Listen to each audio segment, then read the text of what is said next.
आर्तवाणी से वह हाथी ने पुकारा और हाथी की टेर सुन करके कि गजराज की टेर सुनी रघुनंदन आकर ग्राह के पंथ छुड़ायो। जैसे ही हाथी ने पुकारा वैसे नारायण भगवान गरुड़ पर सवार होकर के आए और भगवान नारायण ने अपने सुदर्शन चक्र से वह जो ग्राह था मगरमच्छ था उसका गला काट दिया। अब राजा परीक्षित को शंका हुई, बोले महाराज एक बात समझ में नहीं आई, हाथी को किसने बुलाया था? भगवान को किसने पुकारा था? बोले हाथी ने। तो बोले हाथी का कल्याण करना चाहिए कि वो मगरमच्छ का? भगवान ने पहले मगरमच्छ का गर्दन काट दिया, उसका कल्याण कर दिया। सुखदेव जी कहते हैं राजन, भगवान कहते हैं कि अगर कोई मेरा भजन करे ना करे, अगर मेरे भजने वाले के चरण भी पकड़ ले तो मैं पहले उसका उद्धार कर देता हूं। तो मेरा भक्त है हाथी, उसके चरण को मगरमच्छ ने पकड़ा तो मैंने पहले उसका उद्धार कर दिया। हे राजन, इसमें शंका करने वाली बात नहीं है। ये हाथी जो है पूर्व जन्म में कौन था? गंधर्व था, इंद्रद्युम्न नाम का गंधर्व था और भगवान का बड़ा भक्त था। विष्णु भगवान का अपना राजपाट त्याग करके तपस्या किया था और मगरमच्छ भी, जो मगरमच्छ जो था एक हुहू नाम का गंधर्व था। ये भी किसी ऋषि के श्राप के कारण से मगरमच्छ बन गया था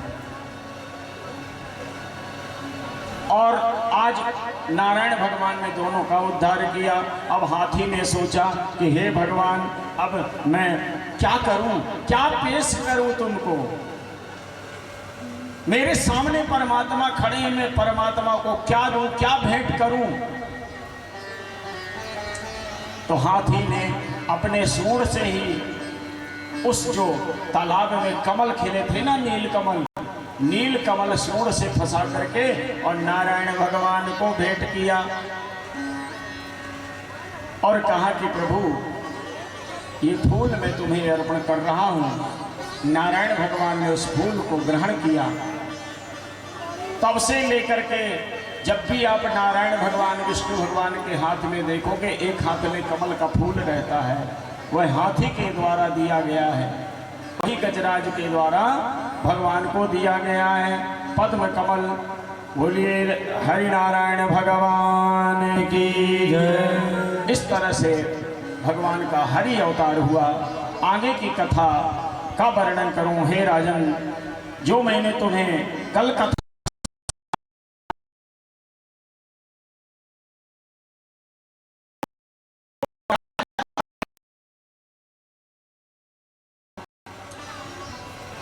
कि ध्रुव महाराज का विवाह हुआ। भगवान ने अपने वैकुंठ के बगल में उनका आसन दे दिया, स्थान दे दिया।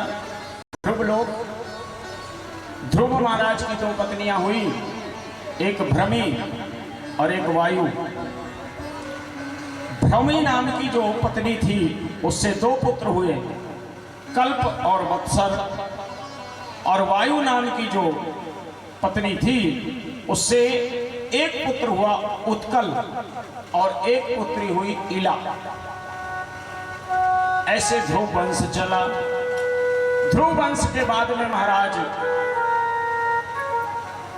त्रिशंकु नाम के राजा हुए। त्रिशंकु नाम के राजा हुए और वह त्रिशंकु वंश वहां से चला। त्रिशंकु वंश में ही एक हरिश्चंद्र नाम के राजा हुए। हरिश्चंद्र की कथा हर किसी को मालूम है, जिन्होंने अपने आप को तक बेच दिया था, एक डुमार के यहाँ बेच दिया था। हरिश्चंद्र की कथा सबको मालूम है। तो राजन, मैं इस कथा को संक्षिप्त में करते हुए आगे बढ़ जाता हूँ कि राजन हरिश्चंद्र के पुत्र हुए रोहित, ये वंशावली सुना रहा हूँ। बोले महाराज ये वंशावली सुनाने से क्या फायदा होगा? बोले ये वंशावली जो सुन लेता है उसके कुल में कभी उसका कुल का कभी निर्वंश नहीं होता। जिसको संतान नहीं होती वो अगर ये वंशावली सुनेगा तो उसे संतान प्राप्ति का योग बनता है। इसे हरिवंश कहते हैं। तो राजन हरिश्चंद्र त्रिशंकु राजा, त्रिशंकु वंश चला। त्रिशंकु वंश के बाद में हरिश्चंद्र राजा हुए। त्रिशंकु वंश में ही हरिश्चंद्र के पुत्र हुए रोहित, और रोहित के पुत्र हुए हरित, हरित के पुत्र हुए चंप, चंप के पुत्र हुए सुदेव, सुदेव के पुत्र हुए विजय, और विजय के पुत्र हुए भरूक, और भरूक के पुत्र हुए ब्रक, ब्रक के पुत्र हुए बाहुक, बाहुक के पुत्र हुए आसीत, आसीत के पुत्र हुए सगर, सगर। बोले महाराज हमने सुना है सगर की बहुत बड़ी कथा है। बोले हाँ राजन, इनका नाम सगर कैसे पड़ा? बोले जब ये सगर गर्भ में थे उस समय इंद्र ने धोखे से जहर दे दिया था इनकी मां को।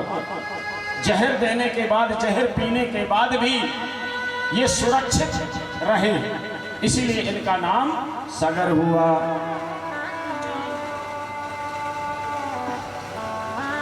अब इसके बाद में बताया है महाराज सगर राजा हुए, बहुत बड़े प्रतापी राजा हुए। सगर के जो आगे पुत्र हुए, महाराज सगर ने एक यज्ञ किया। बोले राजन थोड़ी सी कथा में दृष्टि डालूं मैं। महाराज सगर के कितने पुत्र थे जानते हैं?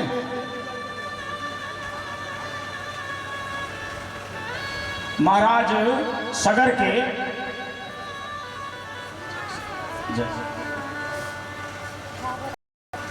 60,000 पुत्र हुए।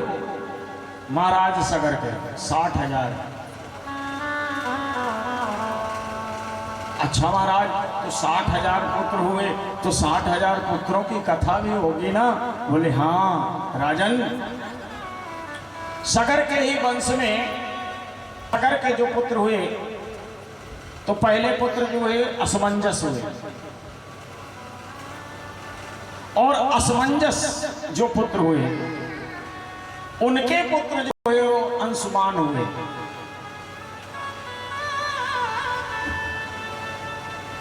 और उसके बाद में दिलीप हुए, दिलीप के बाद में भागीरथी इत्यादि वंश चला।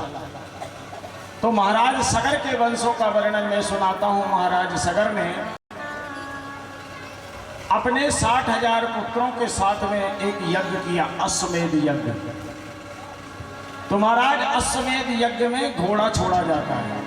अश्वमेध यज्ञ जब होता है तो घोड़ा छोड़ा जाता है, और घोड़ा को कोई अगर पकड़ ले तो या तो वो अश्वमेध यज्ञ करे या तो फिर उस राजा से जीते, लड़ाई करे, ऐसा होता है। तो राजा सगर ने अश्वमेध यज्ञ किया। इंद्र ने सोचा कि अगर राजा सगर अश्वमेध यज्ञ सफल कर लिया तो ये इंद्र की गद्दी, मेरी कुर्सी जो है छीन लेगा, क्योंकि अश्वमेध यज्ञ करने के बाद में इंद्र की गद्दी मिलती है। तो इंद्र ने वह घोड़ा चोरी कर लिया। चोरी करके और ले जाकर के गंगा सागर के किनारे में कपिल मुनि का आश्रम था, कपिल मुनि के आश्रम के पीछे वह घोड़ा बांध दिया। अब जब घोड़ा को ढूंढना चालू हुआ कि घोड़ा किसने पकड़ा, पता ही नहीं चला। घोड़ा तो बंधा है कपिल मुनि की कुटिया के पीछे। तो बताया गया महाराज सगर के 60,000 पुत्रों ने घोड़ा को ढूंढने के लिए पूरी धरती को इतना खोदा कि ये जो समुद्र बना है ना, समुद्र, ये 60,000 पुत्रों के द्वारा खोदा गया है। इतने बलशाली राजा थे। पूरा इतना खोद डाला धरती को कि पूरा समुद्र बन गया। और खोदते कहां पहुंचे? सीधे गंगा सागर, कलकत्ता। गंगा सागर तो गए हैं ना? गए हैं गंगा सागर? नहीं है। कहते हैं सब तीर्थ बार बार और गंगा सागर एक बार। सारे तीर्थ में बार बार जाओ, लेकिन गंगा सागर में अगर एक बार चले गए ना, सब पाप नष्ट हो गए, सारे तीर्थों का पुण्य मिल गया। तो महाराज गंगा सागर में कपिल मुनि का आश्रम है। कपिल मुनि के कुटिया के पीछे घोड़ा बना हुआ देखा, और वह घोड़ा को बना हुआ देख करके जो महाराज सगर के पुत्र हैं, बड़ी गुस्सा आई। एक तो खोद डाले, पूरी धरती को समुद्र बना डाले, और घोड़ा कहाँ मिला जाकर के गंगा सागर में। गुस्सा आ गई, बोले ये कपिल मुनि ने चोरी किया है, जो कि कपिल मुनि की कोई गलती नहीं। बेचारे वो क्या जाने, वो तो ध्यान में लगे हुए थे, वो तो इंद्र ने बांध दिया। कपिल मुनि को बुरा भला कहने लगे। 60,000 पुत्रों ने आपस में बुरा भला कहा, गाली गलौच किया। कपिल मुनि की दाढ़ी पकड़ करके हिला दिया, उखाड़ दिया। कपिल मुनि को गुस्सा आई, और कपिल मुनि ने कहा तुम महाराज सगर के इतने धर्मात्मा राजा के पुत्र होकर के और तुम एक संत का अपमान करते हो, तो ध्यान रखना जीवन में सबका अपमान करना, माता पिता गुरु और संतों का अपमान नहीं करता, क्योंकि ये भारत भूमि, ये धरती जो टिकी हुई है, ये संतों के बल पर टिकी हुई है। कि आग लगी आकाश में झर झर गिरत अंगार, और संत न होते जगत में जल जा तो संसार। अगर इस संसार में संत नहीं होते, संत भगवान नहीं होते, महात्मा नहीं होते, तो ये संसार पता नहीं कब का खत्म हो गया होता। इसलिए संतों का सम्मान करना चाहिए, हमारी संस्कृति है संतों का सम्मान करना। तो राजन कपिल मुनि का अपमान किया 60,000 पुत्रों ने। कपिल मुनि को गुस्सा आया, और कपिल मुनि ने एक चुल्लू जल लिया, और एक चुल्लू जल लेकर के और कहा तुम सागर के पुत्र होने के बाद भी तुम्हें इतना ध्यान संतों का, और एक चुल्लू जल लेकर के उन पुत्रों के ऊपर मारा। 60,000 पुत्र जल करके भस्म हो महाराज सगर के। इतने में महाराज सगर को पता चला कि मेरे 60,000 पुत्र मर गए, जल करके भस्म हो गए किसी महात्मा के श्राप के कारण। महाराज सगर गए, कपिल मुनि से क्षमा मांगने लगे और कहने लगे महाराज क्षमा कर दो हमारे पुत्रों को, इनका उद्धार कैसे होगा। तो कपिल मुनि कहने लगे कि इनका उद्धार होना संभव नहीं है, संतों का अपमान करे हैं इन्होंने, तो इनका उद्धार नहीं होगा राजन। हाँ, इनका उद्धार करने के लिए अगर तुम स्वर्ग ब्रह्मलोक में जो गंगा है, वह गंगा को अगर आप पृथ्वी पर बुला लें, तब तो हो सकता है, संभव है। वह गंगा जब पृथ्वी पर आएगी और वह गंगा का जल जब इन राख के ढेरों में पड़ेगा, तब समझ लो तुम्हारे 60,000 पुत्रों की मुक्ति होगी। तो बोले महाराज ये गंगा को लाने में सामर्थ्य किसी पे नहीं है। बताया कि महाराज सगर ने कहा कि ठीक है महाराज मैं कोशिश करता हूँ। महाराज सगर ने तपस्या आरंभ किया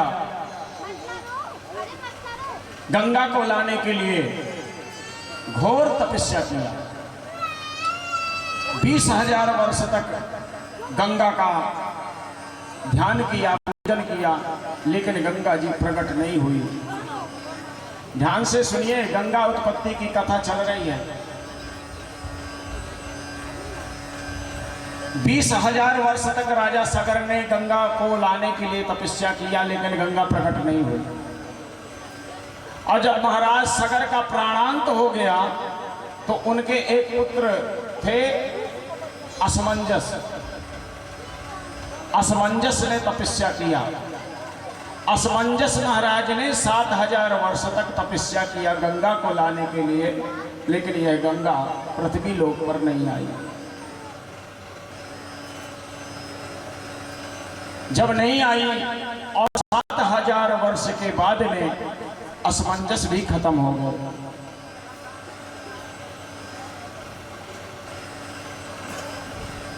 तो इसके बाद में असमंजस के पुत्र हुए अंशुमान। अंशुमान ने सोचा कि मैं पिताजी का सपना पूरा करूंगा। अंशुमान ने 9000 वर्ष तक तपस्या किया। 9000 वर्ष तक तपस्या करने के बाद में अंशुमान के तपस्या से भी गंगा प्रसन्न नहीं हुई। इसके बाद में अंशुमान के पुत्र हुए महाराज दिलीप। ये राजा महाराजाओं की कथाएं बहुत कम सुनने मिलती हैं। चेटक चुटकुला भारत में नहीं है, असली कथा तो यही है। तो महाराज दिलीप हुए। दिलीप ने 17000 वर्ष तक तपस्या किया गंगा को लाने के लिए, लेकिन गंगा नहीं आई। इसके बाद महाराज दिलीप महाराज के बाद जब दिलीप महाराज ने तपस्या किया और प्रसन्न नहीं हुई गंगा, तब बताया गया कि राजन,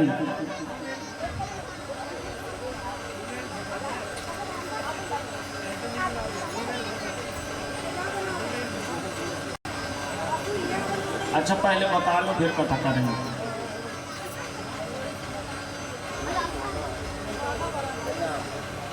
भाई वही समझौता कर लो ना, तो कुछ करना हो यहाँ संविधान जाता है। बोली लक्ष्मी नारायण भगवान की। तो महाराज दिलीप ने 17000 वर्ष तक तपस्या किया। तपस्या करते दिलीप महाराज भी खत्म हो गए, गंगा जी प्रकट नहीं हुई। देखिए ये जो हम गंगा साधारण, ये गंगा कितनी मेहनत से पृथ्वी लोक पर आई है, गंगा की उत्पत्ति बता रहे हैं। इतने राजा मर गए, गंगा को लाने के लिए कोई नहीं ला पाया। तो दिलीप महाराज जब 17000 वर्ष के बाद में भी नहीं ला पाए और वो उनका भी प्राणांत हो गया, तो महाराज जानते हैं उनके पुत्र हुए। दिलीप के पुत्र कौन हुए, किसी को मालूम नहीं? गंगा जी को कौन लाया है ये तो मालूम होगा। आप लाए हैं कंसरिया में रखे। गंगा जी को लाने के लिए फिर भागीरथी ने तपस्या। बताया गया कि भागीरथी ने 2000 वर्ष तक अंगूठे के बल पर खड़े होकर के तपस्या किया, तब भी गंगा नहीं आई। फिर 3000 वर्ष तक भागीरथी ने एक पैर से खड़े होकर के तपस्या किया, तब भी गंगा नहीं आई। इसके बाद में भागीरथी ने ऊपर मुंह करके सूर्य की तरफ मुंह करके तपस्या किया और वह कुल 3 वर्ष तक ऊपर मुंह करके तपस्या किया, तब भी गंगा प्रकट नहीं हुई। इसके बाद भागीरथी 18000 वर्षों तक तपस्या की। अब राजा परीक्षित के मन में शंका क्या हुई, बोले आप इतने हजार वर्ष तक की कह रहे हैं कि इतने हजार वर्ष तक? बोले हाँ, कलयुग में मनुष्यों की आयु घट गई है। कलयुग में मनुष्य इतनी कम आयु है, लेकिन सतयुग, यह सतयुग की कथा है। सतयुग में ऐसे ही लाखों वर्ष के होते थे। जैसे हमारी आयु में, मनुष्यों की आयु में और देवताओं की आयु में बहुत अंतर होता है। हम जब 100 वर्ष पूरा करते हैं तो ब्रह्मा का 1 मिनट होता है। हम जब 100 साल पूरा करते हैं तो ब्रह्मा का 1 मिनट होता है। और जब हमारे 1000 साल होते हैं तो ब्रह्मा का 1 दिन होता है। और जब हमारे 10,000 साल हो जाते हैं मनुष्यों के, तब जो है ब्रह्मा का जाकर के कहीं 1 महीना होगा। तो देवताओं में और मनुष्यों में बहुत अंतर होता है। इनकी आयु और इनकी लंबाई भी बहुत होती थी, बहुत जीते थे, क्योंकि सत्कर्मी राजा थे। महाराज भागीरथी ने घोर तपस्या किया। भागीरथी की तपस्या से प्रसन्न होकर के आकाशवाणी हुई कि हे राजन, तुम ब्रह्मा की तपस्या करो। गंगा की डायरेक्ट तपस्या करने से कुछ होने वाला नहीं है, तुम ब्रह्मा की तपस्या करो। तो ब्रह्मा जी गंगा को जब छोड़ेंगे तब गंगा आएगी, क्योंकि गंगा कहाँ है? ब्रह्मा के कमंडल में, कमंडल में भरी पड़ी हुई है। अब भागीरथी ने 4000 वर्ष तक ब्रह्मा की तपस्या की। ओम ब्रह्मदेवाय नमः, ओम ब्रह्मदेवाय नमः। 4000 वर्ष के बाद में ब्रह्मा जी प्रसन्न हुए।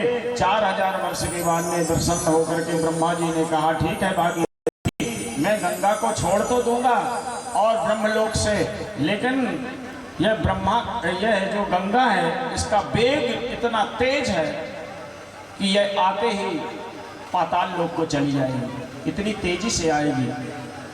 तो हे भागीरथी, अगर तुम गंगा को चाहते हो तो गंगा को संभालने के लिए किसी ऐसे देवता की प्रार्थना करो कि वो गंगा को संभाल ले,